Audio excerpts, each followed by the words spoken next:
Hi, everyone. I am super excited tonight about tonight's conversation, our candid conversation about a healthier Black future.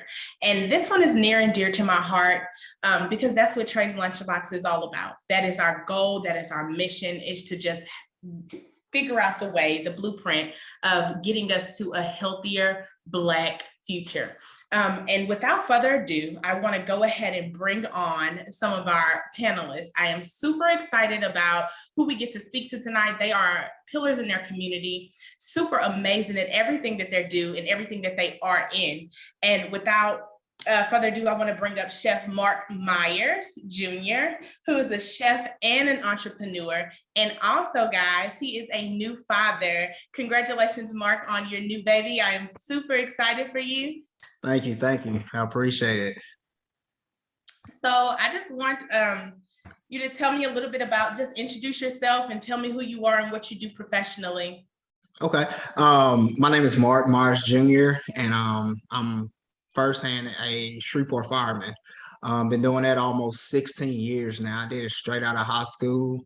Love every minute of it that I've been doing it. But I fell in love with cooking probably around maybe 10 years ago, I would say. And so therefore, from that point on to now, I have did a lot. TV shows, cooking, Facebook cooking shows, things of that nature. And so I'm excited about everything that's going on with the falling in love with cooking. Absolutely. Thank you for that. And guys, when he says TV shows, he means like the shows that you watch every day, like the Master Chefs and the Guys Grocery Games. He's doing big things. He kind of put it a little down, but we're gonna lift you up here. Like you were no local TV show. We talking national TV shows. Yeah, you can Netflix and chill me if you want to. You know what I'm saying? Yeah. Okay, so for our next panelist, I am super excited to bring up our next panelist is Dr. Joslin Mar-Dai. Hi, Dr. Pickens, how are you? Hi, I'm doing great. Great. She is a health and wellness entrepreneur, a chef, and she is a professor, and she's also an amazing mother. And I love her daughter. Tell me a little bit more about yourself and what you do professionally. First, I just want to say I'm super starstruck to be on here tonight with you guys. Y'all so amazing. I'm like super fan of Mark Myers. I've seen him in action on his kids' cooking class. I'm always, at Food Prize with Nima, and then to have you, the superstar of us all, with Trey's Lunchbox with an amazing brand. I'm just honored to even be in the presence of such great people. I am just Dr. Joslin. I'm a mom, number one. I'm glad you mentioned that because that's the most important role that I play in life. I'm also the owner of Vegans on the Run and executive chef for Vegans on the Run.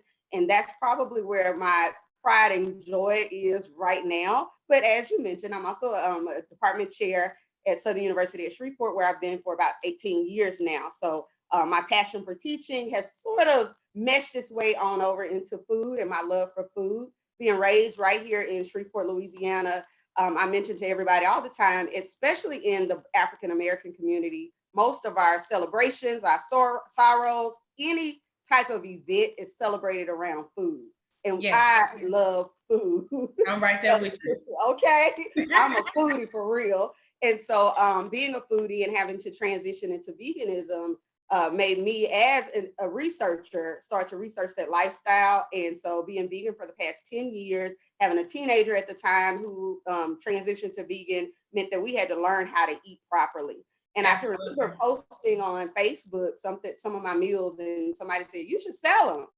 And guess what? I did. So I met with a mentor who kind of got me on the right track of how to do things. And what you all see now with Vegans on the Run is probably the manifestation of the first part of our plan and our journey into bringing more of vegan, healthier lifestyle, especially in our community. We're trying to change the face of veganism in our community and the taste of veganism and what people think being vegan looks like and tastes like. Absolutely. And I'm super excited to dive into that conversation with you a little bit more once we, get everyone up and start talking about that. Cause, I call myself or consider myself a flexitarian. I go back and forth.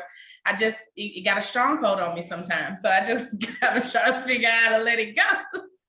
But last but not least, we have a Sierra Leone transplant that is in Shreveport. I am super excited about her. When I first met her, she embraced me as if I was just her sister. We've been knowing each other for a very long time.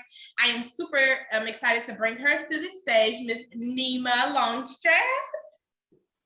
How are you, sister? She is a chef, a fashion designer, and an entrepreneur. And when I say that food and that fashion goes together, it goes together. Her pictures always make me want to drive to Shreveport for sure, daily. I'm like, I want that for lunch every day.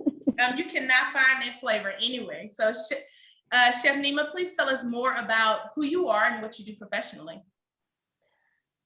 Thank you so much, Desiree, for having us on here with this awesome initiative. I just love when a woman is leading. Not that we're discrediting Mark, but Mark knows that we're all pumped about women. So before I even start, I want to thank you for your great initiative and all the team members that you have behind the scene.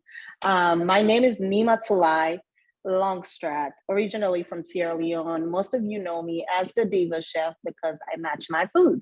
Colorful and beautiful, and just like this few people on the screen.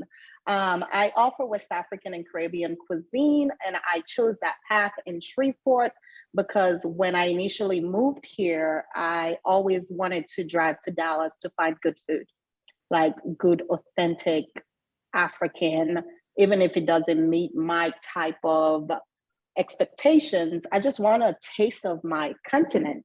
And I jumped into food from fashion because of the need that our community needs. With no further ado, I am a chef and a fashion designer, and it's where food and fashion meet. And I know tonight is going to be a long night about talking. This is like my movie. This is like my podium where I love to talk about food and everything that I am on this earth for, which is, I think my mission is food. So I can just talk about me all day, every day. I have so much to talk about with our community and even beyond, and with what you are driving towards to make Trey's Lunchbox to be, as well as having all these important people on this channel or on this panelist to talk about what we have to offer. Most importantly, especially a new father that him and his wife just had a baby, and we're going to talk about, the scarcity of food and how to raise your kid in the healthy way. So I'm excited to be here, a chef and a designer from Sierra Leone, West Africa. Thank you so much. Thank you so much. I'm super excited, guys. I want to go ahead and set the tone for tonight. I'm going to read a little excerpt, and I want to set the tone so that our audience understands what we are talking about when we say a healthier Black future.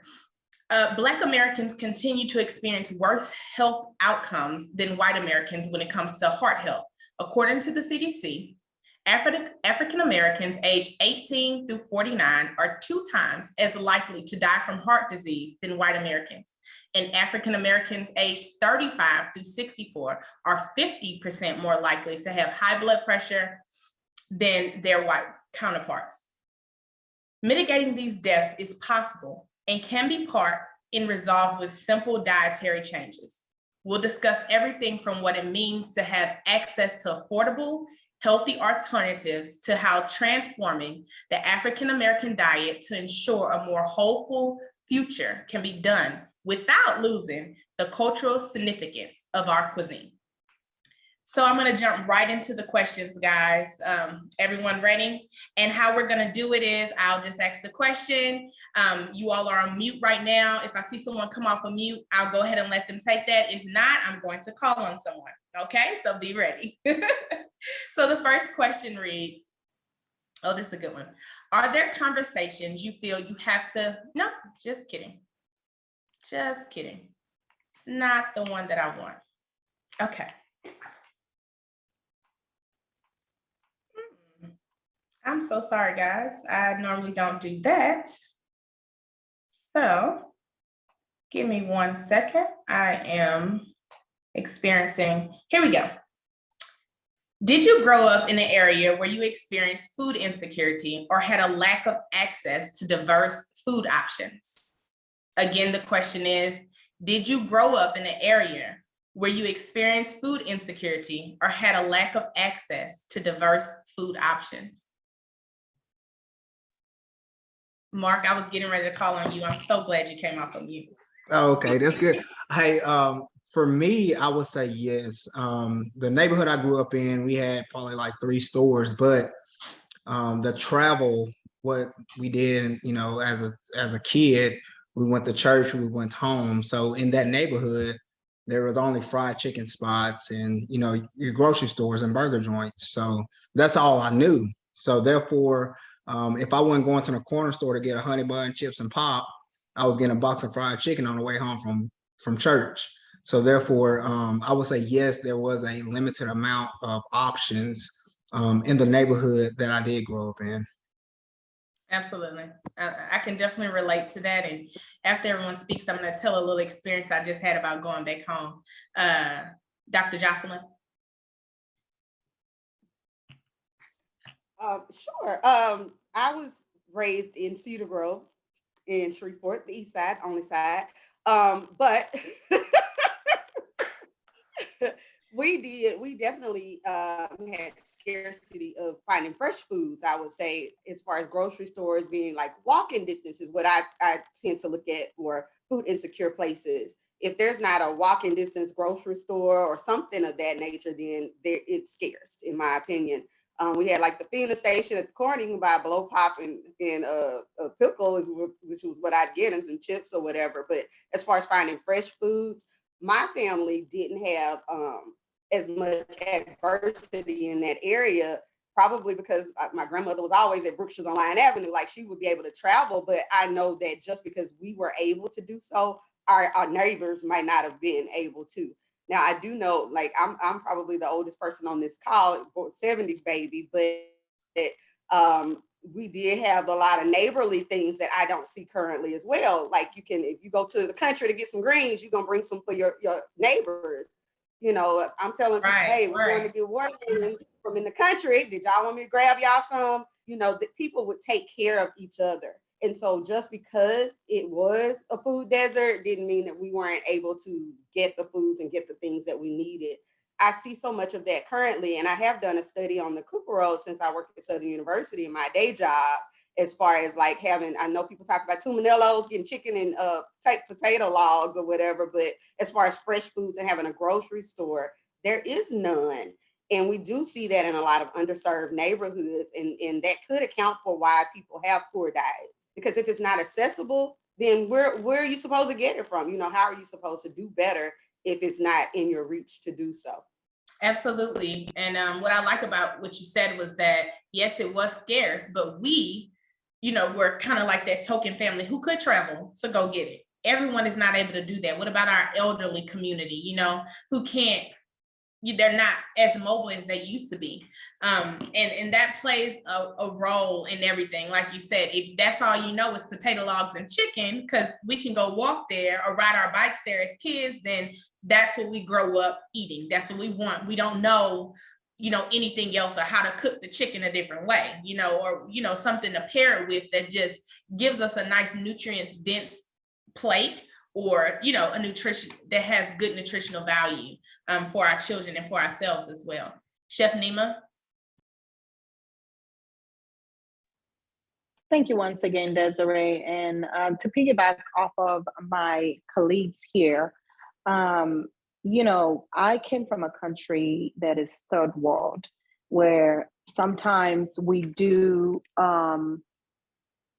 have access to certain foods, but one of the things that we didn't have access to growing up is good burgers, which I always tell myself, one good day in this life, I will open the best burger joints in Sierra Leone, because growing up, I didn't know what McDonald's was in my days, you know, so dreaming of coming to overseas, whether it's the United States or any parts of the world, I was hoping one day I will find a McDonald's where I can have my first burger.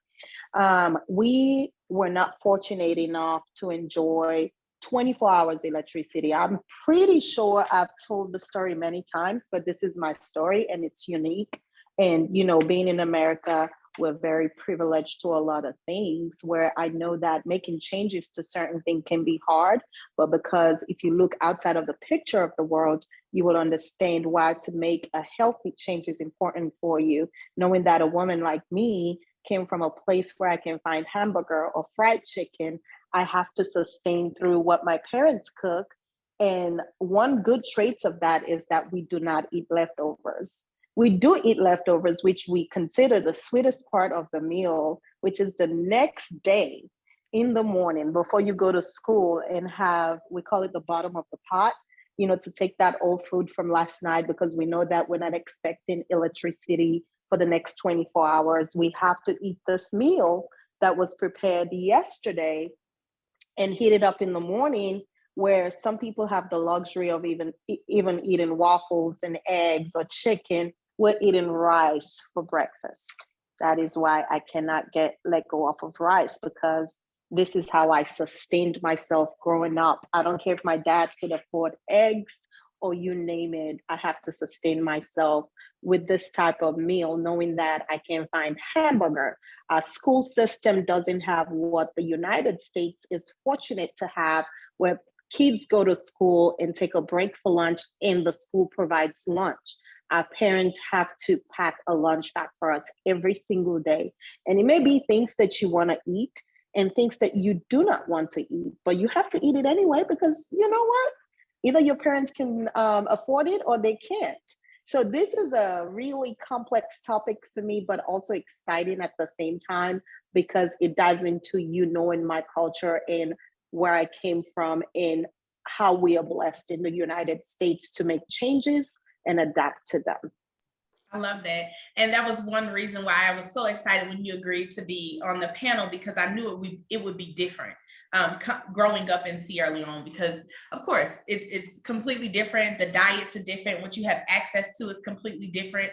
And I was talking to my friend, and her husband is from Zimbabwe, and she was telling me about, I was like, well, what are y'all going to eat every day? Like, they're getting ready to travel there. And it was like, well, what are y'all going to eat every day? You know, like, how are we going to do? She was like, no, it's fine. You can walk down the street, and if you want chicken that day, just walk down the street and pick your live chicken, and, you know, you just going back home and you cook it. And that's just how that goes. And I'm like, okay. She was like, yeah, you can go to the grocery store, but it's far. You know, it's far, so you get what you have access to. And it's different that their access is fresh. It's the chicken that you wring in their neck and you get in the chicken, or the eggs, or you can have milk delivered to you, or things of that nature. And so it just, the different dynamic of what you have access there and what you have access to in America is completely different. And that's why I'm loving your perspective on that. I'm going to go into the next question, and I am going to ask Dr. Joslin to start this one off for me. The question reads, what were some common meals prepared in your household growing up? And do you still enjoy some of those foods? Why or why not? Well, I literally talked about this with my mom on yesterday.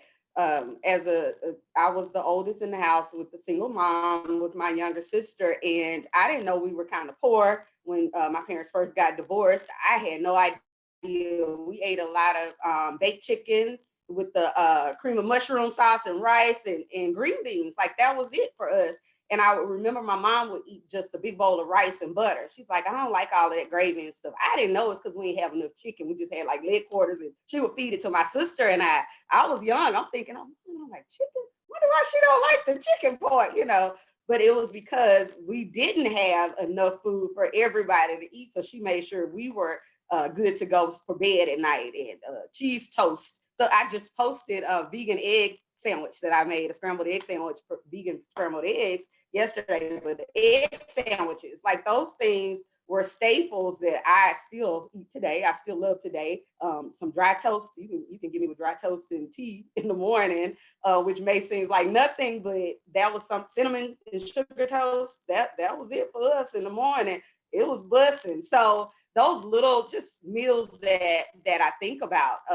And then when I think about being in the house with my grandmother, who I sat under all the time, she made everything from scratch. I mean, and the gumbo was the best. And I have a recipe for gumbo. So there were a lot of hearty foods. And a lot of them, when I think back, especially now being vegan, a lot of the meals were not necessarily meat dense meals.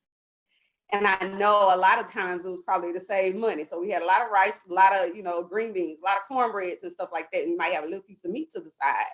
And so that probably helped me transition a lot quicker, because I didn't grow up eating a lot of the meats that a lot of other people have eaten. I know I recently purchased a plate of oxtails from Nema, and I was talking to my aunt about it, and we were like, we never had oxtails before. She had never. And that was just something we never got. And we didn't know that we might not have been privileged. We just thought that's how everybody eats. Everybody eats purple hull peas. Everybody eats a lot of fruit and stuff like that. And not knowing, and I know when we would have slumber parties with my friends and have pizza, it's like, okay, that's a treat, but I like a whole meal. And so I think now that's probably why I eat as hearty as I do. I like a full meal. I want everything on there. I gotta have my vegetable, my, everything. And so growing up having those dense meals like that were really cool. And I still eat a lot of that today, except I do it with a vegan twist now. Absolutely love that. You pulled on my heartstrings when you said cinnamon and sugar toast. Like, I can remember vividly my mommy it was a clear glass, like, you know what you use for coffee creamer? Clear glass with like a silver cap if you go to a restaurant, and then one little spout. My mom had already mixed the cinnamon and sugar in there. So I could just, butter my toast and pour it. I thought that was it.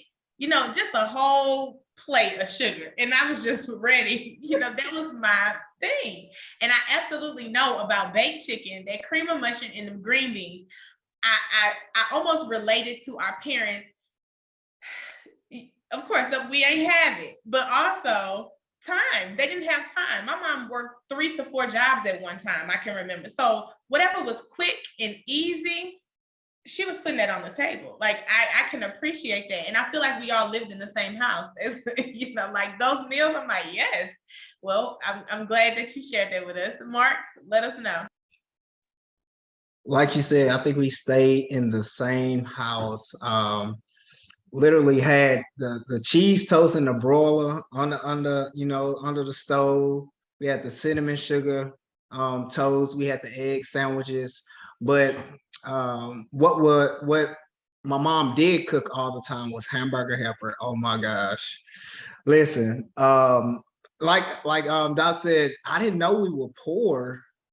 She'll change the vegetable up, try to trick us. We having the same meal, but she changing the vegetable. So I'm thinking we good. Like, it's good to me, but as I get older, I'm like, what? Like, why was we eating this all the time? And so I'm thinking, like, my mama throwing down, changing to the, you had the stroganoff, the cheeseburger, the different flavors of hamburger helper, and changing the vegetable. I'm like, shoot, we good, But I will not eat that ever again. I am Mark. I will not eat hamburger helper ever. Will not. Nothing even remotely close. I won't eat. Yeah, will not. But like you said, my mom had 2 to 3 jobs growing up, raising us.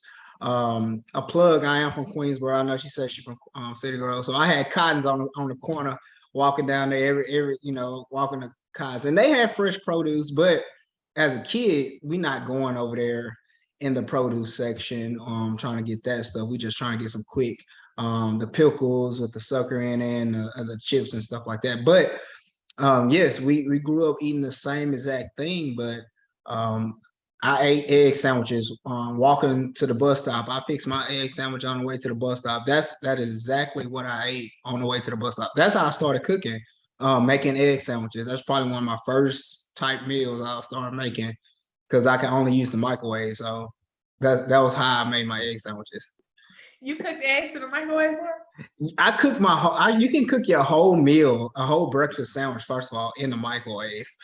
Sausage, you can put bacon. You had the bacon thing where you put your bacon on there, make it crispy, in the microwave. Your eggs, scramble them, put them in the microwave and fluff up.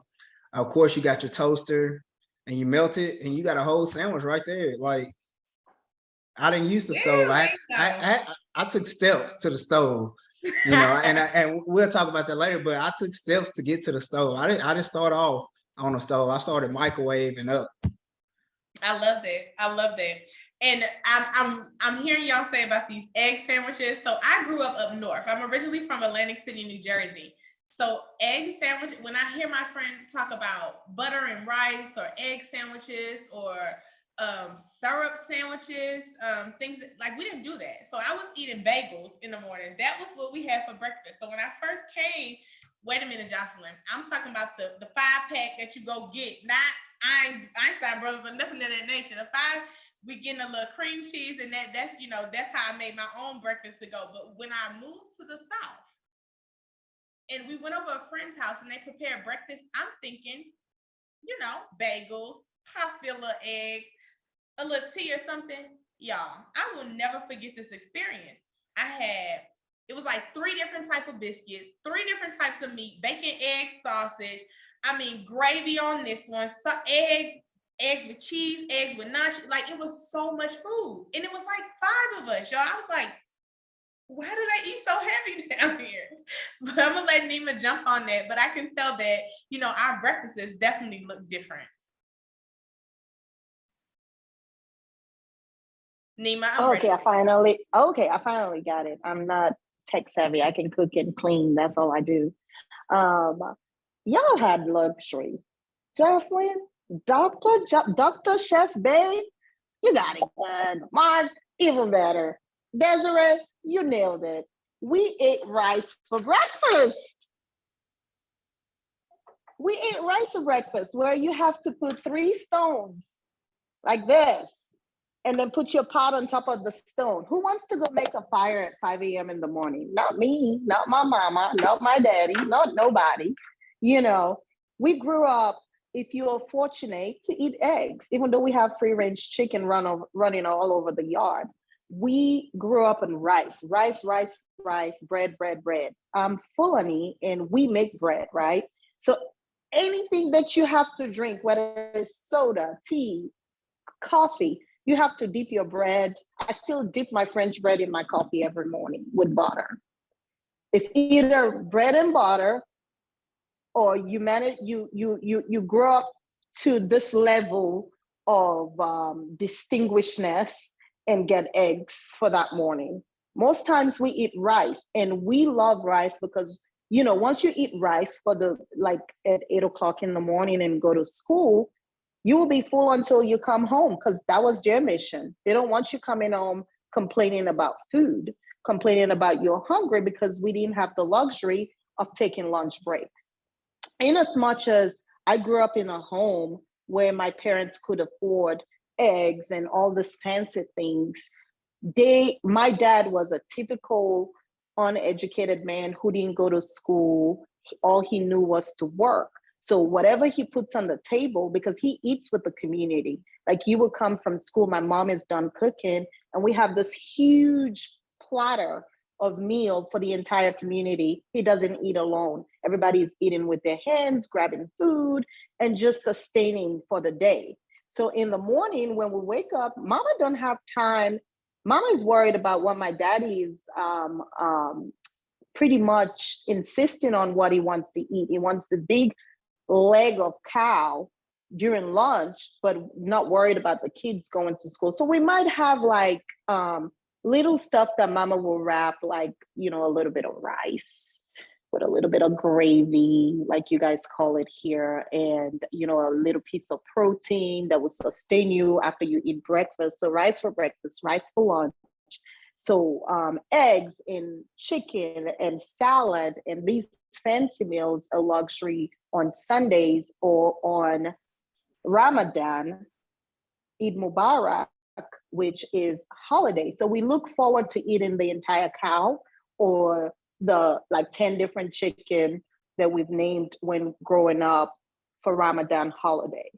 We're not looking forward to that in the morning. What they want us to focus on at the time was go to school full.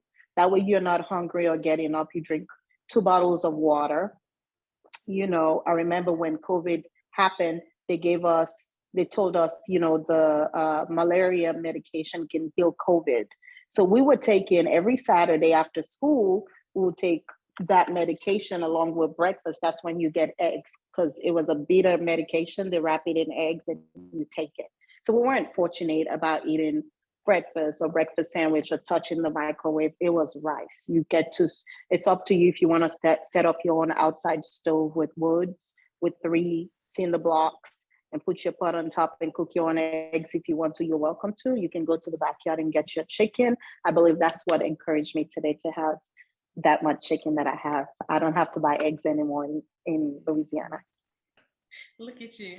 I absolutely love your stories. I could just listen to them all day because it's just so different from how we grew up and what we, I guess, deem a luxury, and what you deem a luxury is dinner. And you brought out something. You said we were waiting for Sunday. I know in our community, Sundays, you still have to cook that Sunday dinner. That's when all the family come over.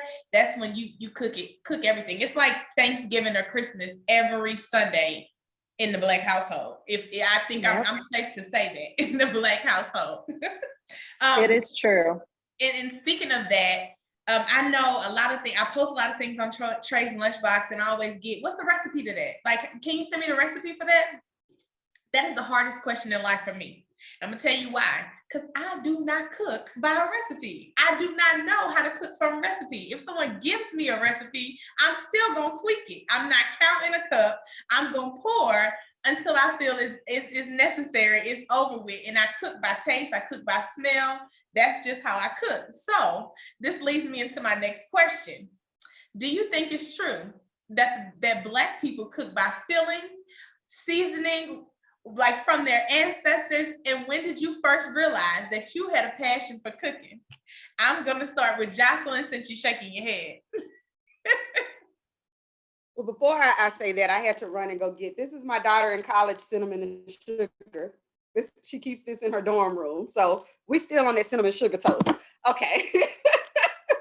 So it's passed down generational at this point. But absolutely not in the beginning. I didn't cook from a recipe. I mentioned my grandmother several times, and my mother is the matriarch of the family. She was the oldest girl in her family. And she was the cook. And watching her growing up, I know that we get the flavor and the seasoning and all of that stuff from the ancestors, because I watched how she moved in the kitchen.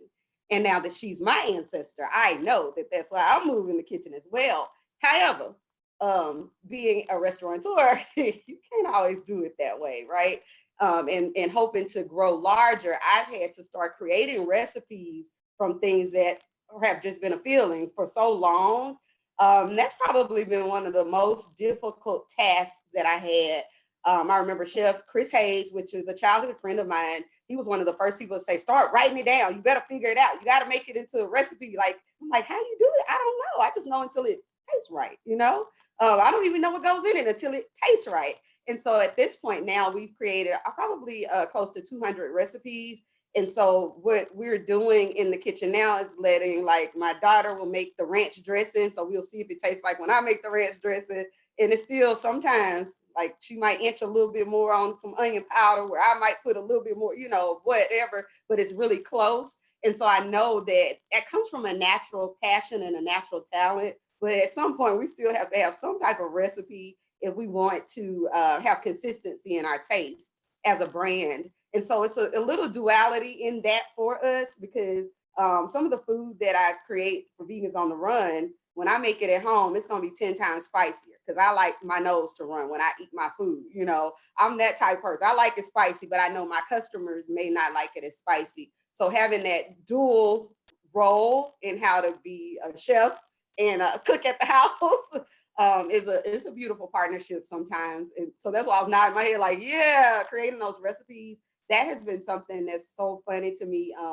And looking at my own handwritten recipes and making the food and actually taste good, that's been pretty rewarding to know that we can create something that I grew up eating, something that I just watched my grandmama, who didn't have a recipe, and kind of copy down sometimes notes that she would tell me, and then for me to do the same thing. And now here we are 3 generations later, trying to create it into something that customers could enjoy is a beautiful journey, but it's hard to figure that stuff out when you just used to kind of throwing it, in the pot. You can say that again.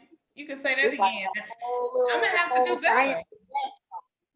I'm gonna have to do better because people consistently ask me for recipes. I'm like, I don't know. Everyone loves my cabbage, and I can't. That's Trey saying hi to me, guys. I can't. I can't. I don't know. I don't know how to tell you to cook my cabbage. Mark, let us tell us a little bit what you think about it. You cooking from recipes over there? What you got going? Mm, yes and no. So when I cook my food at home, of course, at home, and also, like I said earlier, I am a fireman, so I cook at the firehouse too. It's kind of hard to cook by a recipe. I mean, you just go by feel, and of course, guys at work, they don't hold back. If your food not seasoned to perfection or not spicy enough, hey, they're gonna let you know. So it's kind of like a feel. And so of course I seen growing up, I saw my mom cooking. So I didn't see a cookbook. All I saw was hand shaking. When it get tired, she stopped. You know what I'm saying? So that's what I saw, and it tastes good. So I was like, all right, let me shake till my hand get tired. So that's what I saw. But now I'm starting to.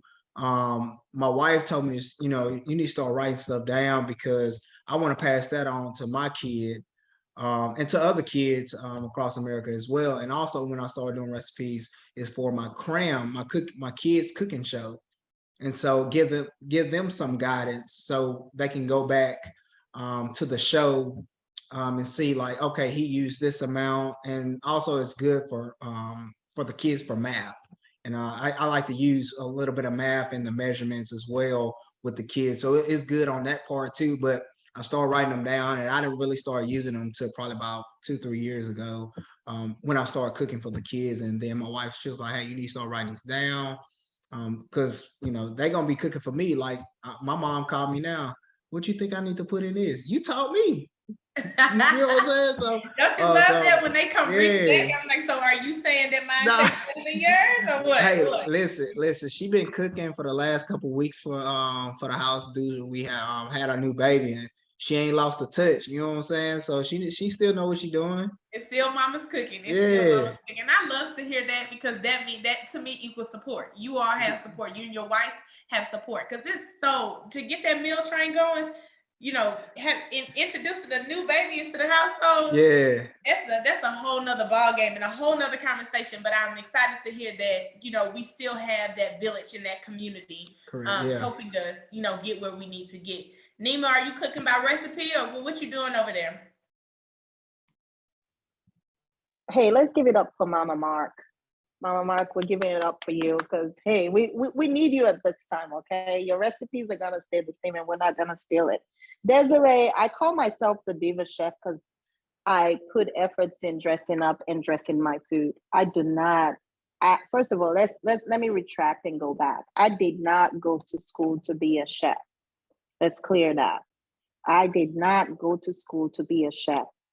I claimed myself as a chef because I spent time in the kitchen and I knew that I'm on a mission, and that mission is to feed people and teach them how to eat better and help them cook, whether by measurements or by your joy of the day or by the sadness of the day. Because cooking for me, it's therapeutic. When I walk into the kitchen, I may not know what I'm cooking. That is why I have a set menu, and every day I might flip left and right and see exactly what I want to do depending on how I'm feeling. Cooking is feeling. Food is the conduit between, I wrote this down and I got it from my mentor. Food is the conduit between living life and its people, communicating, family, friends. So when I cook and I think about the relationship that I have with Desiree, that excitement comes out where I don't need to measure. Again, this is why I had to run just like Dr. Joslin to go get my spice blend, because I do not measure. I will put, even with my team that I'm training, I have a team of people, a Jamaican, a Nigerian. I'm from West Africa, as well as one of my team members from West Africa. We all don't cook the same way. She measures, I do not. And when we're in my space, my kitchen, just like when I drive your car, I will be respectful not to move your seat as short as I am or as tall as I am. I'll ask first. I want you to ask how to operate in my kitchen or in my pot, because I don't have a recipe that I follow. I go by the flow of my energy. That's when people say, this person cooks with love, because everything that you do shows in your food and what you portray in this life. This cooking business is a calling. What you're doing today is a calling. So I do not measure anything that I do. The easiest measurements I can give you, if you're satisfied when you taste it, because my taste buds and your taste buds is completely different. And do not ever criticize anyone's meal until you try it. So Absolutely. if I sit here and say, I make the best fish, no, I do not. My best dish is my next dish. I want to try Mark's fish and see that, oh, he got it. What did he do different than mine? Maybe I put too much season. Mark, how did you measure this spice to match this fish? Everybody has a way of cooking, and it's so Absolutely. lovely that all four of us in this panel, none of us do measure, but we know exactly when to stop. Granted, like Mark said, we're all trying now to write down things so that, you know, we can leave stuff for our kids or our family or friends that wants to do it. And the world has made it so easier for us, whether it's social media or YouTube, you can always, you know, have the world see your recipe. So I am trying my best to better myself to measure stuff. I don't know how that will be. I was really wrong when it comes to mathematics, but I'm trying my best to, you know, match what I'm putting in Give the a little pot. balance there. Give a little balance. You I know what love I'm when Mark saying? said that, you know, he brings the kids in the kitchen and that kind of helps with measurements and math. That's a great way. It's a convenience for moms because you can kill two birds in one stone. That's just awesome. I want to jump into a little, oh, you okay? I'm sorry, did you say No, I was something? gonna say it's true because I was in the kitchen where I did a cooking class at Milam Kitchen Hub, and Chef Joslin was helping me out that day, and those kids were asking me questions. Girl, hold on, let me Google this real quick. So they're getting us on our toes to better measure our cooking skills and everything that we do. They're holding us accountable. So I'm excited about the future. Absolutely. Speaking about the future and the kids, I want to get a little deeper. Outside of access, guys, what do you think are the next likely reasons many people are so hesitant to eat healthier? Like, what do you think it is? And I'm gonna start again with Dr. Jocelyn because she is um, vegans on the run, and that is in my world that's eating healthier. So what do you see outside of access, like people just not being able to reach it? What do you see being the top reason why people are so hesitant to eat healthier? Um, Outside of the vegan part of the discussion, I think one huge part, especially in our community of color, is time. We don't have time. We are the hustle culture. We are working 2, 3, 4, 5 jobs. We're taking care of our families. We're doing so much until what we eat is probably on the back burner, and we're just gonna grab something when we can, and it's not always the healthiest choice. So I think proper planning is part of that, and not just not having enough time or not. It's time. I think it's time a lot with accessibility and time. Those are the two biggest things. But more specifically, when we talk about vegan foods and fruits and vegetables, plant-based foods, I find that it's so odd to me, and sometimes it makes me really confused as to why a lot of our African American customers or first timers will say disparaging things about fruits and vegetables, and I'm like, what are y'all talking about? We're in the country, y'all gotta eat this stuff, right? But I don't think that we know enough about ourselves culturally to truly understand that African American people traditionally have been more plant based. That is part of our heritage. We talk about the food of the enslaved, but most of the slaves, if we really read back, were vegan until they had to, out of survival, eat other foods. We think about the seasonings and all of that stuff that we love in our food. Those are vegetables. Those are all plants. Duh. Like, you season your meat. Nobody eats meat not seasoned. And so Right. the seasoning part of it, that flavor you get, is the plant. And Right. so I think not connecting those dots sometimes is a turnoff for people until they hear about it that way. I've had people go, I've never eaten a vegan meal. And then I'll mention something like, oh, you ain't never ate no grapes? Like, really? But I think that giving it a title makes people stand off from it sometimes. I literally had a personal friend of mine. She said, I'm afraid to eat your food. And I was like, afraid? What are you, serious? What do you mean? She said, it's weird. I don't, what's in it? And I said, well, you go to Burger King, you don't ever ask them what's in there. What's in it? And it might have been. You don't want to know what's in that burger patty. Right. Telling you that I have a healthier, cholesterol-free, all plant-based food is cholesterol-free, food that's easier for you to digest. I can give you all of the health benefits, but I stray away from that a lot of times because I got to be in the kitchen, right? So I can't teach you what you're eating while I cook it sometimes. Exactly.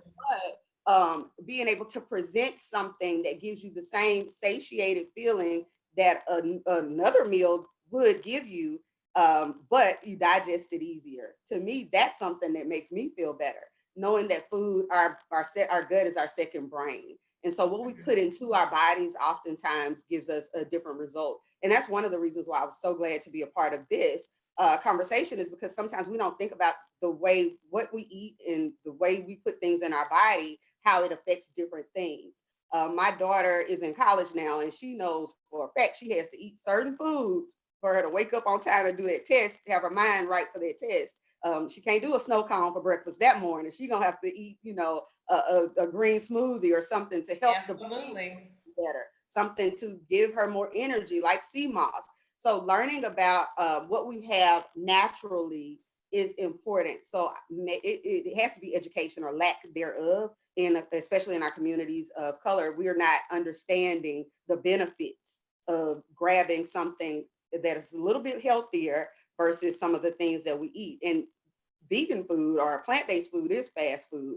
And I keep mentioning grapes because I keep grapes and apples and strawberries washed clean in my refrigerator. So when I pass by, I can grab a handful, because I'm in college, they call me the chip monster. I'm going to eat chips all day long, right? So now I'm eating grapes. I'm still a chip monster. I like that switch. We too keep it in our pantry already washed and go. I'm slightly a chip monster. I make my own though now, but I do try to choose healthier things and try to have them readily available for me to grab, because I too, like I just mentioned, am a person with several jobs. So I know that if I'm in the classroom all day and I'm in the kitchen the rest of the night, I'm posting. I don't have a social media team or anything. I'm posting all night long on social media, and I'm being a mom, a sister, a daughter, all of those roles that I play. I'm not going to feel like cooking the healthiest thing when I get home. I'm probably going to stop by Taco Bell, on the way home. However, if I have meal prep, now I know I got a meal already that's a super delicious meal I can pull out of the freezer or the refrigerator and do that old Mark Myers childhood thing. He said, hit it in the microwave a little bit. I know that's not healthy, but I do that. Hit that microwave and go on about my night. It's not healthy, but we at times in convenience, we do that. I'm going to, let me just make a quick statement. I know we are kind of like hitting that 8:00 mark, but I'm going to ask a few more questions, and we're going to go into the speed round after that. So I'm going to switch the question for Nima. This is the next question. And I want to kind of just, jump into that. Is everybody okay with that? Is everyone okay with time right now? I am good with time, but I just want to touch on what Joslin said, just so, because I was taking notes on that, because that's one important topic for me. I'll switch the question for Mark. Okay. Part of what I want to piggyback on is when we talk about our people, especially our people in the United States of America, people of color, we are not open to change. I think where we need to tap in is, first of all, make it educational to know that you can still get this nutrients from your burger as much as you're going to get it from a vegan meal. all we're taking out of your meal is we're regulating your lifestyle. Let's put it that way. You can still go back to what you want to go back to and see if you like this. So I find myself in this situation because of I'm a food truck and I pride myself in what I do. What I'm trying to feed people in this community is clean food. I try to grow as much vegetables as I can when the weather permits. And when I can source it, I spend so much money that my business is not even profitable, because if I have to source it overseas, that's exactly what I'm going to do, because I am not here right now to get rich. I want to, but it is a long haul for me to help change one American life at a time by eating clean, because this is how I grew up. You know, when I moved here, all I hear about, I lost a dear friend yesterday to cancer, even though he was Sierra Leonean and he happened to fly overseas as much as he can, but he grasped that change at a later on stage compared to what I am here doing right now. This mission that God put me on earth for is to sensitize people that, hey, you can eat clean, you can eat better. Like, for example, my spices has black pepper, white pepper, everything that you have in your kitchen, it has. But one thing that I don't condone is salt, because I lost my mom at a very young age when I was 13. I don't want to see another mom died at age 40, God forbid. We want to sustain ourselves in the most healthy way. So I think people should be open to change until you try that stuff. Do not be scared. Do not worry yourself like, oh my God, oxtail. Like, for example, when I say I'm cooking peanut butter stew, people turn their face up. This is a meal that I sustained myself with growing up. So when I say I'm cooking peanut butter stew and fufu today, and you turn your face up, when I know for a fact that I turn my face up on every burger joint in the city, for example, except if Mark and Joslin cook it, you know, but if it's fast food, I turn my face up. So when you call my peanut butter food, and I know that you grew up on PB&J, you better be thankful that you're about to eat some savory stuff on top of white rice. Just You know what I mean? in a different way. It's just a different way. It's just so now I am a big fan of the peanut butter stew. That I'm a big fan of that. Exactly. So I think people just need to be open to change, and change doesn't come easy. It doesn't come in one day. That's why whatever we are doing, and I think I'm more leaning towards Joslin's mission, because we're not here just for today. I know that the prize in all of our efforts, you, Mark, Dr. Joslin, Dr. Shefe, firefighter Shefe, you know, all what we're thriving for is to help our people. You know, we've had our mistakes. We've had mistakes, and we're all trying to better ourselves. I think our mission should be us trying to help people adapt to change. If we want to live long, if we want to get away from diabetes and high blood pressure. For example, when I met my ex-husband, he had cholesterol, diabetes, and all these things.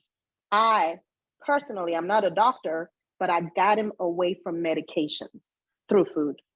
Absolutely. So if you adapt change and try to open your mind to it, then we're all going to be successful in our health. I like it.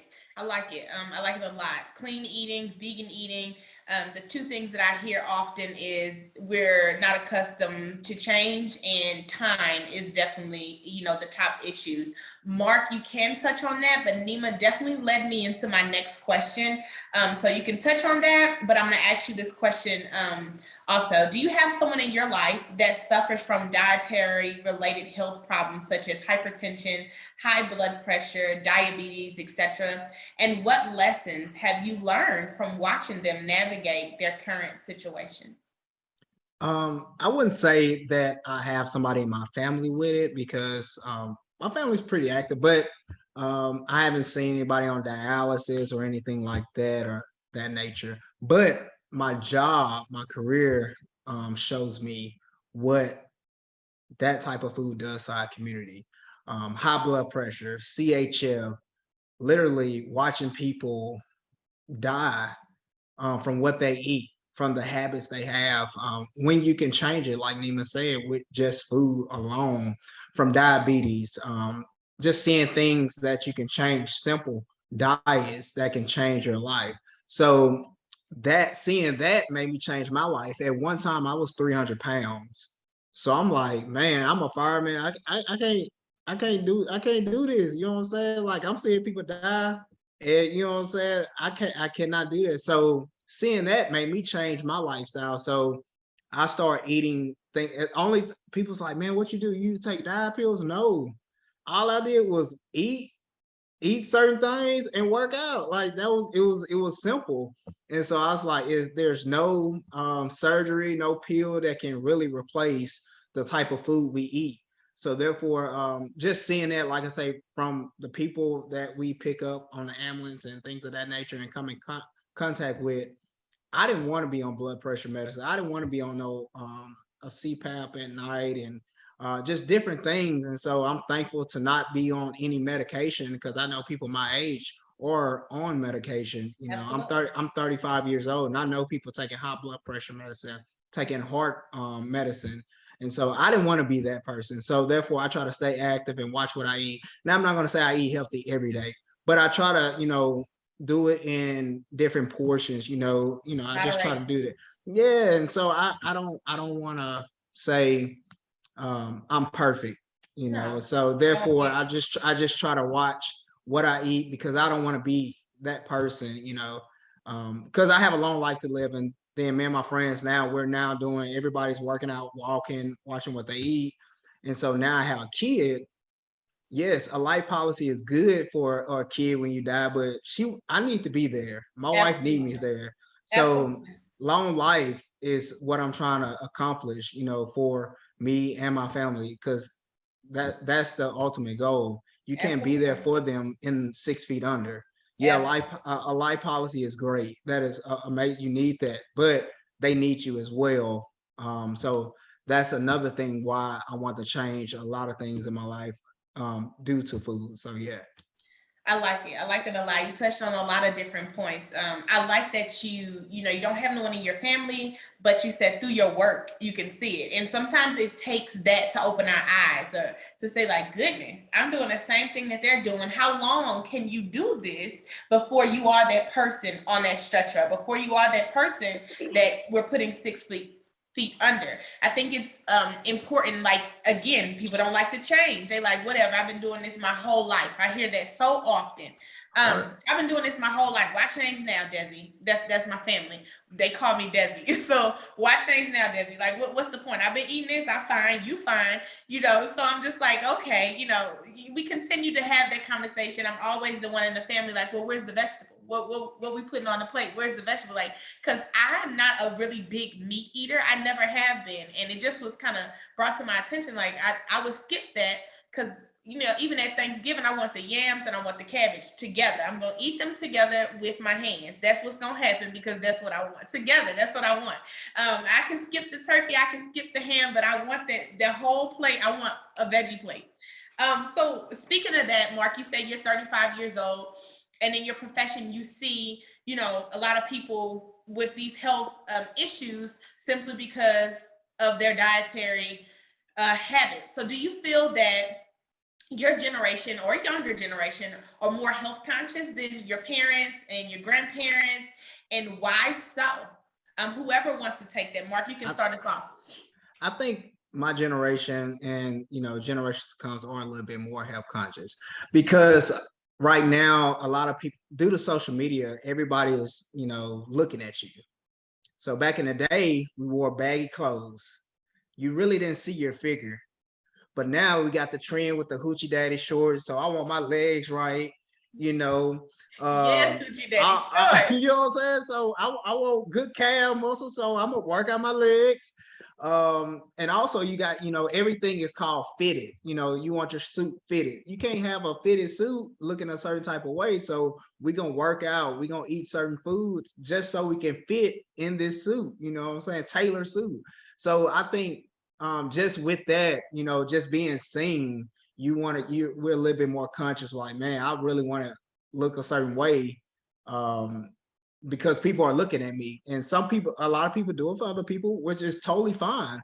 But you're doing it, you're eating better, even if it's for somebody else. Men do everything. I'm here to say, men do everything to get woman attention. If she like Hoochie Daddy shorts, guess what we're gonna wear? Put them We're gonna wear Hoochie Daddy we shorts won't on. fast this summer, Mark. We won't Yeah, There you fast. go, that's what I'm Mark. saying. So yes, just with that, we are a little bit more conscious on what we do, and what we eat. And so, yeah, I think we are. Okay. Nima, how do you feel about that? Do you feel that your generation or the younger generation are more health conscious than your parents or grandparents, and why so? Oh, absolutely. We have that thing on our hand called a phone.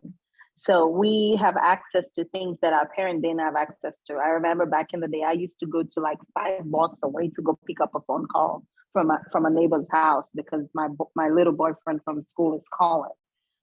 So yes, times have changed. That's why I said change is what we need to adapt to. Because as myself, I was diagnosed with diabetes because it runs in my family, but I had to make a change. And that change for me to beat diabetes, when I got here and I went to the hospital, and, at first I said, okay, I believe the military, it's the military. They're telling me I'm diabetic. I got to believe it. And then I said, you know what? I got to trust my instinct and find a different doctor, find another doctor. And it was the same news. I was like, oh, I looked at myself in the mirror and I said, you have to make a change because I watched my mom died in my hands at 13. So that change occurred when I figured that rice, which I grew up on, whether it's breakfast, lunch, and dinner, I have to cut it. Even today, I'm getting ready to go on vacation. My mother-in-law is trying to cook rice every day because she's from Mississippi. She's I look at her, even though she's Caucasian, I look at her, I'm like, Jesus, are you a Black mother from Africa? Because you cook so much rice and you cook every day like you don't have electricity. Like when she calls me and be like, your dinner is ready. I'm like, I don't need any food. Just make me salad. I have to make a change in her own home because she also grew up on rice. So I have to help them make that change to say, hey, if my father-in-law is diabetic, we got to cut down on rice. We got to cut down on starch. I know we like our wine, so we got to meet in the middle. Do you like wine or do you like rice? A nice balance. You need a balance. Her and myself chose to drink wine 2 weeks before the vacation so we can lose some weight because we all know rice has a lot of carbs and that's the way to my heart. So for me to give up rice is like giving up my love language, which I don't want to. So we all just need to adapt to that change one step at a time. It's not forced, and you cannot exercise every single day knowing that you're going to lose this weight if you're going to jump right back into bed and eat that whole damn burger. Forget about it. It's not going to happen. That's so right. You have to match your exercise, got to match what goes into your mouth, whether it's healthy stuff. You can choose today to eat from R&L, Cookery Corner, or Remarkable, and then eat 4 days out of Vegans on the Run, which is acceptable because you're allowed to cheat. You're human, when it comes to your stomach. Right. So if you choose to eat 4 times at Vegans on the Run and you want to cheat one day, and you might feel sick, you might not even like it in the first place. Right, that's true. You might not even like the meat. After you taste it, you're like, I'm going to go back to my Vegans on the Run and don't even worry about meat. That is what change is all about. So just go ahead and start small. You don't have to bite more than you can chew because even myself, I'm sitting here eating okra and brisket without rice. And I'm suffering right now, knowing that I want rice, but I have to feed in this bathing suits that I'm about to take a trip for. Because y'all know I like good pictures, right? So there's no rice, it's just okra and brisket. Just a little protein, a little veg. That's all you need to get by to get into that swimsuit for sure. Yeah, girl. But make it a lifestyle too, And vegans is not all that bad. Vegetarian is all not that bad. Whether you want to eat meat, it's all about how you prepare it. Absolutely. I can agree with that. I think we all do that. I don't know if men do this, but women definitely do this. When we get ready to go on vacation, everything stops. Like no sweets, no bread, no rice. We gotta look right. And it could be 4 days and we think it's going to be a change. But, you know, I think those whole lifestyle changes, introducing them daily is where we get the best benefit of, you know, our diet and how we feed ourselves. And I like that Chef Joslin mentioned it being our second brain. On Trey's Lunchbox, we're on a series about gut health. I don't know if y'all noticed, but Trey has a partnership with Good Belly Probiotics, and shout out to his doctor, Dr. Gretchen Petterway. She had just said that, you know, maybe introducing a little bit more probiotics into his stomach would kind of help. We feed him very well, but he was having a little stomach problems, and when we went to the doctor, he was like, she was checking him, and he was like, no, I'm fine. Only thing is my stomach. I'm just trying to tell you that my stomach hurts, you know. And she was just like, it was a little gap within his intestines, so where it was some here and some here. We just needed to get it, you know, to move a little more. So on that note, Dr. Joslin, I would like for you to answer the question: what are some tips you have for introducing more nutritious foods into someone's diet? Gave me the hardest question. You know, just though you was already kind of pinpointing a few of them, you know, how Jalen eats in the morning to feed, you know, herself for that actual test. So just give us some tips on what you do and what you have implemented into your lifestyle. Oddly enough, I do think it may be more difficult for us adults to change the way we eat than it is for our children. We are like somebody, I don't know who said that, but set in our ways, and we know what we like and we know what we don't like. I've said so many times, I don't like carrots. I say that so much because being a vegan, people think I'm supposed to like every vegetable. I don't. I do not like carrots, okay? But I'll eat them because I know the health benefits of them. And so sometimes separating what I know is proper to do versus what I like to be satisfied with eating is really key for me. That's my personal thing. But my suggestions or tips for others would be to start to introduce small things. One thing is like portion wise, try a new food. My mom is, I'd say my mama's age. She might not want me to say it, but my mom, you know, is up in age, but she just now, probably a year or two ago, will go to restaurants and try new things. And we were in Atlanta at a vegan restaurant, and she tried something. It was so nasty to me. And she was like, "This is good." I said, "Look at you growing up." Because as we get older, we know what we like. And so sometimes it's hard for us to try out something new, but do that, taste something new. With Vegans on the Run, that's one of the big reasons why we try to make our foods look and have the flavor of traditional foods, is because we know how, as adults, we know what we like, you know, and we know the taste that we're looking for. We know those textures. So trying to match those things up is really key. We live in society now. I know I hear that catchphrase all the time, Black girl luxury. Well, Black girl luxury means eating good, right? My sister and I will go to restaurants. We've been doing that for years. We're foodies. And so we're gonna eating like some kings tonight. Let us try this. We want to try that. We want to try that. You know, and so oftentimes we end up liking something that we eating like kings, sitting up eating. So try something new, step outside of the box. Those tips are important for the adults. For our children, we can easily slide foods in. One of the cool things that Mark does is something that I do with my nephew, is have him cook the food. And I told him, he's 6 years old, and I told him, "You are a chef, you have to taste it." Because he don't want to taste it. He wants to just cook it and y'all eat it, you know. No, you're the chef. If you're the chef, you got to taste it and make sure it's okay for us to eat. And so that could be a way for him to try something new that we're trying to get him to try. Not having the stigma of it being a diet or diet food is really, really important, especially for adults thinking vegetables are diet food or fruit is a diet food. No, that's a food that will help me to sustain a good quality of life. As I get older, I keep mentioning to people that I'm almost 50. I know y'all don't believe it because I be twerking on Facebook and stuff, but I am for real. And so I make sure that I am doing things that will help me sustain my youth. And to do that may not necessarily be something that I want to eat or want to taste all the time, but I'm making sure that I'm healthy on the inside. I don't just want to look the part of Black girl luxury. I want to have it for real. I want to be able to enjoy my years and enjoy my life. And when Mark talked about his baby, Of course, I gotta see my great grandchildren. I say that all the time to people. I'm like, I'm working hard for my great grandchildren, and my daughter is not thinking about no babies. But that just lets you know how far in advance I'm planning to live my life properly now, so that I can be okay later on. And sometimes that means sacrificing certain things. I know that when I first went vegan, I was reading books, and they would say, you know, you eat to live, don't live to eat. That's cool, and I it love sounds it. good. I can do that sometimes, but sometimes I do want to, you know, eat something good.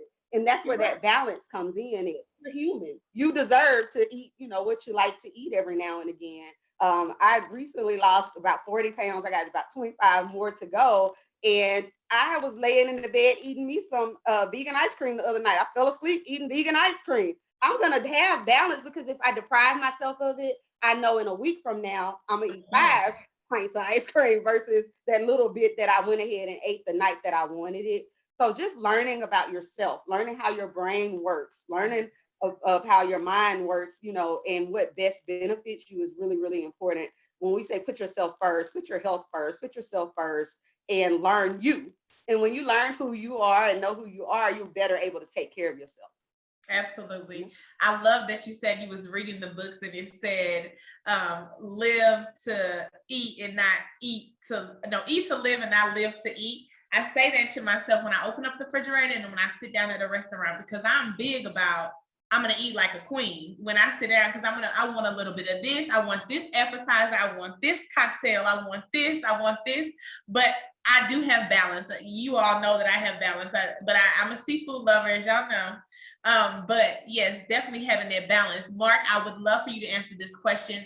What are tips you have for introducing more nutritious foods into someone's diet? I was gonna pick up back off what Doc says. If you have the kid to cook, they may say, "Hey, I don't like spinach," you know, something, that ingredient right there, and let them cook with it and put it in their food.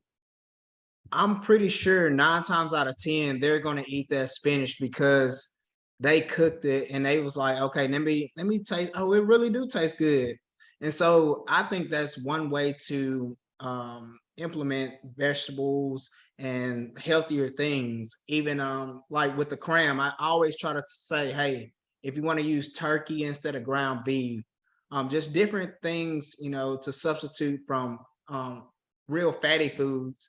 Or people love their air fryer. You know, kids love fried things, but you know, we don't have to deep fry it, so we want to use they want to use their air fryer, which is totally fine. So I just think different ways, and having that kid cook in the kitchen with you is a big part of the change, and having different foods in there. And also, I want to, you know, one of the best gifts I got, the baby shower gifts, was like a to store baby food, because I want to make my own baby food.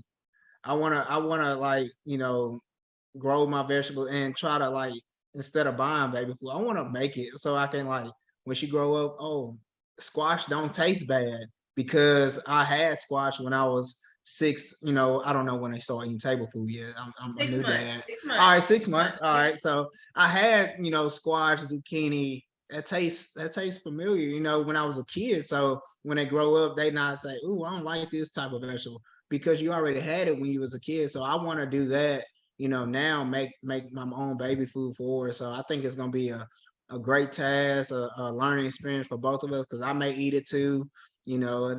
So I'm excited about that. So I think that's another way for newborns, babies, to implement vegetables, Okay. things of that nature, you know, at a young age. Absolutely, Mark. You know, I can talk about that all day. That is what I do. That is what I love.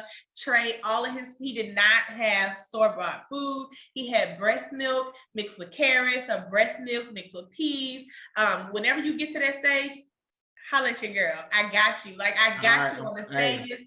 Kids can begin table food at 6 months, as long as they are showing signs of readiness, which is sitting up or grabbing for your food, or, you know, things of that nature, putting their hands to their mouths. I'm ready for that. I'm ready for your baby girl to get some of this good, wholesome food. And you're right, it builds an adventurous palate at an early age. And it is so important, because when Trey goes to a restaurant and he orders his food at 4 years old, they're like, How does he know? He's like, no fries today. I'll take broccoli. Like, he already has balance at 4. And I commend myself on introducing him to that, because that was important to me. We definitely I used the Ninja to make it, but all of his food was definitely homemade. I implemented those spices, those aromas. So he likes a little spice in his food. He likes, the aromatic spices, those things. He can tell when something is off. He don't really like it. Trey is kind of the kid who will absolutely not want fast food. If we're on the road, he'll go on a strike. Cook me some food. Like, he won't until we get to the house. He's like, I'm not taking. I don't want no more fries. I don't want no more nothing. No chicken nuggets. Don't give me that. Give me something different. He can tell the difference. So, Mark, that just did my heart some well. Like, it really made me smile. Gave me. You got me excited. That's what it's all about for me. In Trey's Lunchbox is introducing them at an early age. Guys, we are at time, so this is what we're going to do. I'm going to ask this one last question. All 3 panelists will answer it, and then we'll go into what we call our fire round. In that round, I'm going to ask a question. Everyone's on mute, and then you just give me a thumbs up or a thumbs down if you agree or you disagree with the question. So the last question that we're going to end tonight with is, how important is it for Black, Indigenous, and people of color to be at the table when discussing the future of not only the American diet for us, African Americans, but specifically not only the American diet, and for us specifically, African American cuisine and its impact on food culture. One more time. How important is it for Black, Indigenous, and people of color to be at the table when discussing the future of not only the American diet, and for us specifically, African American cuisine and its impact on food culture? Whoever comes off first. I'll go first. Clear the table for us because we started the farming. You used us, allow us to show up for ourselves and speak for ourselves, and know that we know exactly what is good for us. We have different backgrounds. In as much as I find myself in the United States today, you don't know where I came from, you don't know my background. So make room for me so I can speak for myself and speak for our generation yet unborn to come to the table as to what we planted and what our ancestors planted to sustain us to where we are today. So make room, as well as allow us to speak for ourselves and create that podium on how us Black people can sustain through farming. I love it. Whoever wants to speak next. Oh, okay, me. We are food culture.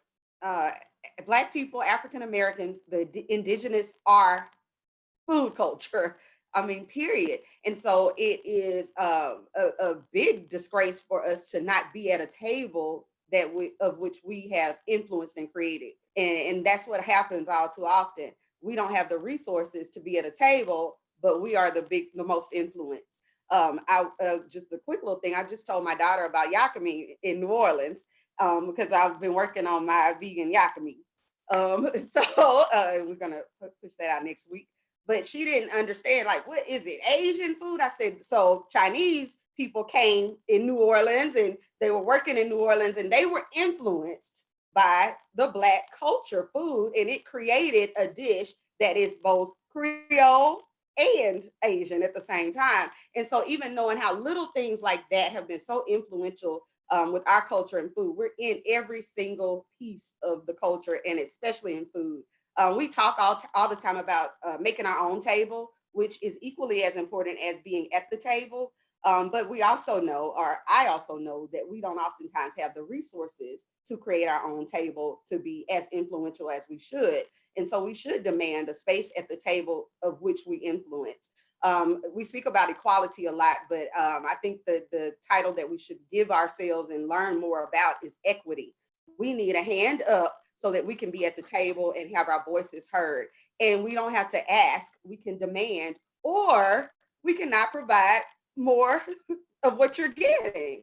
I mean, it could be as simple as that. So knowing that you won't get this culture if you don't let me represent my own culture, so to speak. So that's, I think, is really, really important to do both things, create our own tables, but we also need to demand a spot at the table that already has the money at it, if you know what I mean. Absolutely. And understanding our position of power is going to be really key. And I think that as a culture, we're learning to do that in so many aspects. I just love social media because I'm always pumping up everybody, because I just like seeing, us understand who we are and step into those positions. And so seeing that, knowing that we're creating more and more people who are demanding space and taking up the space that we so deserve, and the space that our ancestors fought for us to have, no matter who your ancestors are, they had something to do with us being who we are now. And making them proud of that and demanding that, knowing who you are, being sure of it, because we are food culture. Ain't no question about that. Like, and so being able to represent ourselves is necessary. I don't even know if I answered your question. I hope so. I love that. Mark? They both definitely covered pretty much everything. We definitely should be at the table. Even with me, like, I'm still learning the culture behind our food. I watched a documentary last year on Netflix, High on the Hog, and it just showed me why I eat this type of food or where this come from and things of that nature. So I now have a better understanding that we are, pretty much the table. The reason why you're eating certain type of food, the way you're cooking is because of us.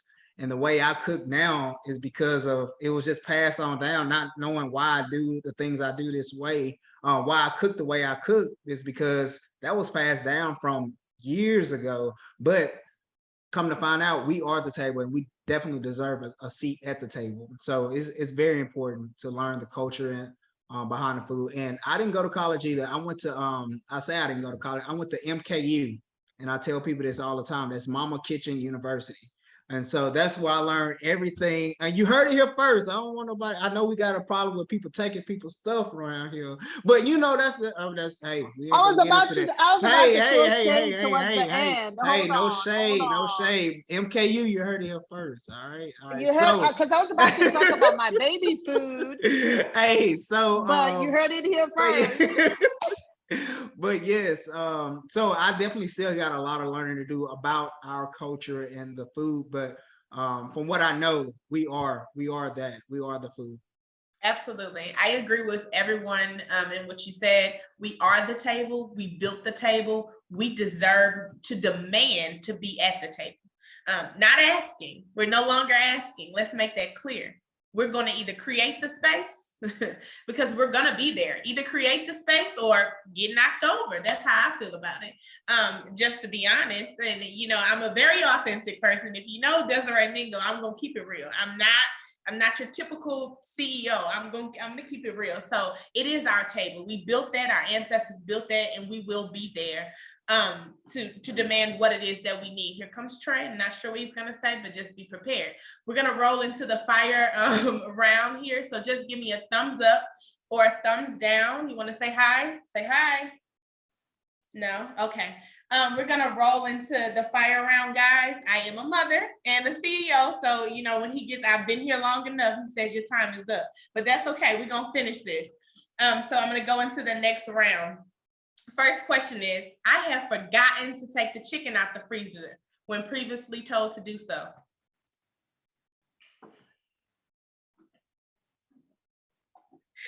I have successfully introduced a variety of foods to my children, family, and community. I see you, Mark. I see you. I'm working on it. That means I'm working on it. I'm trying. But with your baby girl, those foods are coming because, they're going to be homemade. She's going to be ready. She is going to be the prototype. I have shopped for food with the intentions of cooking at home, but instead, I go out to eat. Not 10 fingers, Nima, not 10. I do that so often. It's so bad. I'd be like, all right, you know what, Trey, we just gonna go over here to Salada and it's gonna be okay. The statement, do you have insert name of what I'm asking for? Money has been said to me in my lifetime. the statement, do you have, insert a name of what I'm asking for. Money has been said to, okay, let's skip that one. I think I'm reading that wrong. I know it's supposed to be there, but I messed that one completely up. So here we go. I'm gonna go back to that one. I caught myself doing or saying something just like my parents or grandparents. I said something the other day and I was like, Iris, is that you? That's my mama's name, Iris. There is a food within the African or African American diet that I just cannot bring myself to eat. That hamburger helper, Mark, I can't bring myself to eat that no more. Like my mama cooked that so often. I'll try it before I say no. You can have. You try it before you say no. Yeah, I've tried it a lot of times in my childhood, and I'm gonna say no because I deserve that. I'm saying no. Okay. I wish I would have spent more time learning how to prepare certain meals from my parents or grandparents. Joslin was in the kitchen. That's why her thumb is down. She absolutely learned everything from her ancestors, for sure. I do too, but I wish she lived longer. Yeah, you told me she died early. That does make sense. I rinse my rice before and after I cook.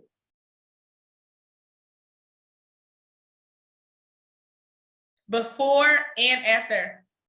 I rinse my rice before I cook it, basically. Cooking in a Black household is all about intuition. That's how we decide what we're gonna eat for the week. What am I feeling like? Normally when I ask my friend what she want to eat, I'm like, what you feeling like? Like, how you feeling? Because that determines what we eat. What you got a taste for? What you got a taste for? That's it right there. What you got a taste for? I keep up with the latest trends on healthy eating habits. You, yourself, or others close to you have referred to health food alternatives as white people food.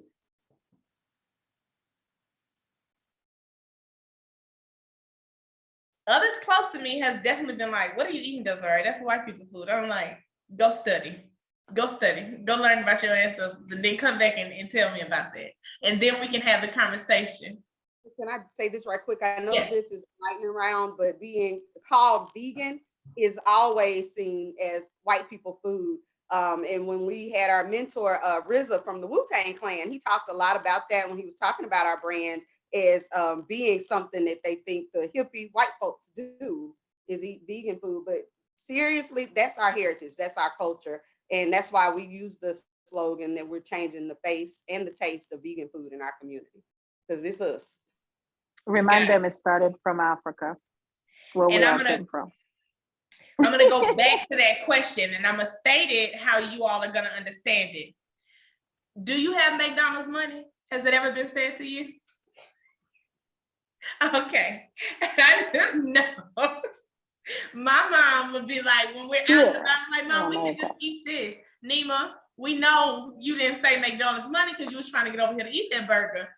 And you was real disappointed, but but as we close out tonight, guys, I appreciate your time. I appreciate your energy and your professionalism and all of the, tidbits and tips that you put into this conversation. I know that we all have families and we all, are tired from our jobs and things that we do. So I am truly, truly grateful for you all giving me your energy and your time. I'm big on that. Again, I appreciate you. I'm Desiree Mingo of Trey's Lunchbox, and this is Candid Conversations. We do this monthly, guys, so definitely tune in. This will be live. It's live streaming, so you can replay it later. Share it throughout your communities. I feel like we had a really good conversation tonight about what food means to us and how we move or shift the culture of food and how we eat, to live to see a healthier Black future. As Dr. Joslin said, our gut is our second brain, guys. Treat it as such. What you feed it literally matters. We just posted on Trey's Lunchbox that, did you know that your mental health has a lot to do with what you eat? I want you to think on that question tonight and understand how you can change that. Because in our community, we suffer, our percentage of suffering from mental health issues are higher. And because it's a taboo thing in our community, we don't talk about it. But that stops here. It stops with us. It stops with the professionals that you see on this panel tonight. It's so important to me to open up these candid conversations. So what you saw tonight was authentic. It was real. So if you didn't agree with anything that we said, that is how they felt. That is their individualism, and I respect that at all times. I don't care what dialogue or dialect we use, because that's who we are. We are the culture, we are the table, and we not are asking for a seat at the table, but we're demanding it. And we're creating spaces like this to do so. So as we close out, I would like for each panelists to please just close us out. Let us know where the audience can find you and follow you, and how they can support you in your next exciting endeavor. Mark, I'll start with you because you're to my immediate left. Okay, you can follow me via social media and via Instagram and Facebook at Cooking with K.R.A.M. That's K.R.A.M. And actually, that's my name backwards. It's marked backwards. And the reason why it's backwards is because that's my way of giving back to the kids. And so I believe my name is everything. And also, you can follow me on Remarkable Food, no S, on Instagram and Facebook. So you can find me there with all the updates about the kids' cooking classes and things of that nature. And they'll also be tagged in the comments, so you can just click on them and go ahead and give everyone a follow.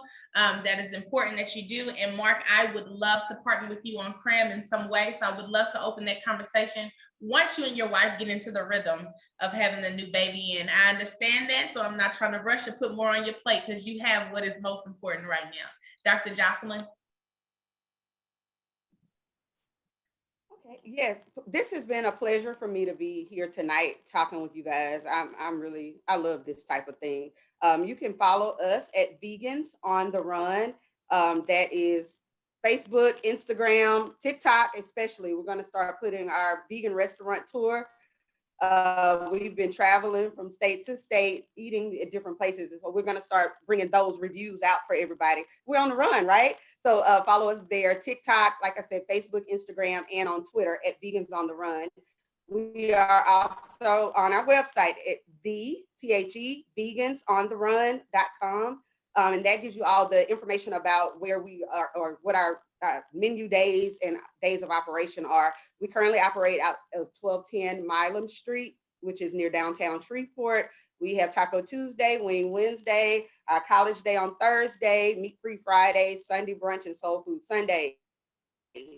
So we're open to serve the public. We do ask that you pre-order, because we are small businesses, and we're also naturalists. We don't like a lot of waste. So we don't want to have to throw away or give away a lot of food. And so we like to do what we need to do for our community and for our culture. We're bringing back the meal prep starting the beginning of August, because we know when school starts back, we'll have less, time to prepare meals. And so we're bringing our meal prep back. And we love to work with anybody as far as bringing another voice to the table. We are currently building a community garden at my alma mater and my daughter's current college, Grambling State University, for the students for mental and physical health. And so we're doing things like that in the community to give back, as our way to give back. Absolutely love that. Thank you again. And last but not least, the beautiful diva chef, Chef Nima. Oh, thank you so much, guys, to be in your presence. I'm humbled and grateful to be just here looking at beautiful faces, beautiful Black women, and this awesome guy, this awesome father. Mark, you know where my heart is with you. Congratulations. But I want to leave you today by following us on R&L Cookery Corner. I purposely named my business Cookery Corner because when I was growing up, when my food is not ready, I always go to the mom and pop shop around the corner in a shack. It is not in a building with air condition. I mean, it is so tacky, but they had the best meal. So Cookery Corner is very significant in Sierra Leone. So I purposely named my business Cookery Corner for a reason, because when you go to Cookery Corner, even today, when I take vacations, I might be in my best attire or the most expensive outfit I can find on earth. but I still go to my cookery corner because that's what made me. So you can follow us on R&L Cookery Corner on Instagram and Facebook. And as well as, if you can, go ahead and save September 10th, which I am humbled enough that day I didn't even realize is Niematulai's day in Shreveport. And I am launching a new restaurant, a brick and mortar, that I chose not to sell vegan food for a reason, because I would love to work with Dr. Joslin. And when it's time to work with kids cooking class, I know who to call, which is K.R.A.M Cooking. And just follow us and watch our pages. Most of us don't have the luxury of having a social media strategist. We have to wake up probably 2 hours prior to post, like that post, share that post. Do not steal somebody else's idea. I'm actually, when I first moved here, I didn't ever had to see where we can find kids food, but I am Fulani and I am from Sierra Leone. So I started working on a kids food, packaged kids food, so our local community can suffer for that. So I do not intend to sell kids food, but if there's any way I can help, because that's how I grew up. I grew up on kids food. We never ate anything preservative, that has preservative in it. Our parents always cook. It's just boiled plantain and mash it up with a little bit of seasoning on it and feed us with it. So I was thinking of bottling that or whatever I can find to work with to help kids today, but I don't intend to sell them. So if you guys have any ideas that you want to work on when it comes to kids, I don't have any of my own, but your kids are my kids, let me know. So find us on R&L Cookery Corner, Instagram and Facebook. Watch this space for the golden fork, because I'm about to come for both prices, fashion and food. Let's just keep it that way. I started winning Beast Feast.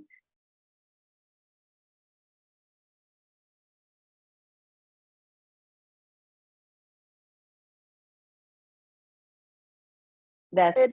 Do not steal eggs. That's how we grew up. We don't have fish, meat, and all this luxury, but I choose not to sell vegan food because there's a beautiful lady in town that sells it. Go to her. And then when you want the meat stuff, you come to me. And do not steal people's customer or their ideas. Good luck, everybody. I wish you nothing but the best, and I love y'all. Thank you so much for that, guys. I did not know about the brick and mortar, but I am definitely super excited about that.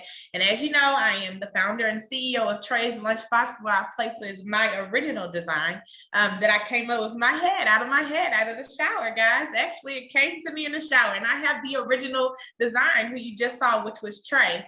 It was designed to look just like him with his afro. You can go ahead, baby. Mommy. I'm sorry, guys. Yes. Okay. It's okay. Go ask her one more time. Okay, go ask Nanny one more time. He wants to go. That's it right there. Trey's Lunchbox. That's who you just saw, and that's who is whining because he wants to go outside, but it's getting dark. And so he's like, no. He's like, why are they coming back in? I want to go outside. So excuse me, he kind of threw me off track a little bit, but you can follow Trey's Lunchbox on TikTok, YouTube, Facebook, Instagram. Follow us on LinkedIn. We also have a Pinterest. So we got all the social media covered. And like Nima said, if we're slow to the pool, it's because we are still building out our media team. So everything you see is me until, we get there. But Candid Conversations is put on by Nightlife Creative, and I could not do this without him. Stephen Knight is the everything for this presentation. I could not, again, let me reiterate, this could not happen without him. I literally just have to show up and run my mouth, and the rest is done. When we get done, it's going to be streaming, it's going to be posted on platforms, and that is all because of Nightlife Creative. Guys, you can follow them on Instagram, on Facebook. He too is on LinkedIn, and I just love him so much. He is a true asset to Trey's Lunchbox. So it would be remiss for me not to, mention him. But again, guys, good night. Mark, go hug that baby. Today is Global National Hug Your Kids Day. So go hug your kids, go hug someone. We just posted about it on our Instagram. So go check it out, guys. Again, thank you so much and good night.